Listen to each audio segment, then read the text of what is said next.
আমি আমি কম্পারেটিভলি ভালো আছি। আমার ছাত্ররা সবচেয়ে আহত, তাদেরকে মেরে মেরে ওখানে ফেলে দিচ্ছে। আমরা এখনো পর্যন্ত আর্মি বিজিবি কিছু পাচ্ছি না। আমার হাত দুটা চাপ দিয়ে তারা ইয়ে করছে আমার অসুস্থ হাতে। প্রত্যেকটা ছাত্রকে দাঁড়া দিয়ে কোপাচ্ছে, সব দিকে কোপাচ্ছে। এটা কোন জায়গাতে আছি আমরা?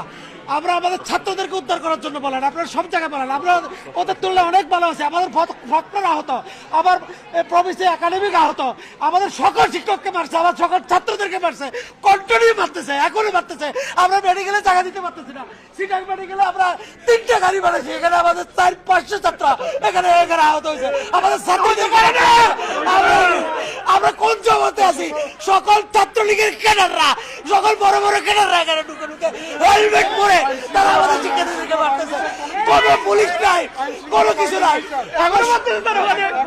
আমরা আমরা জিওসির সাথে কথা বলেছি, স্বরাষ্ট্র উপদেষ্টার সাথে কথা বলেছি, মাননীয় প্রধান উপদেষ্টার দপ্তরে কথা বলছি। 2 ঘন্টা চলে গেছে, এখন আমাদের বাচ্চা কেউ বাঁচে নাই। আমাদের ছাত্রদের গান নিয়ন্ত্রণ করতে পারতেছি না। কোনো আমাদের শিক্ষার্থীরা পড়ে আছে।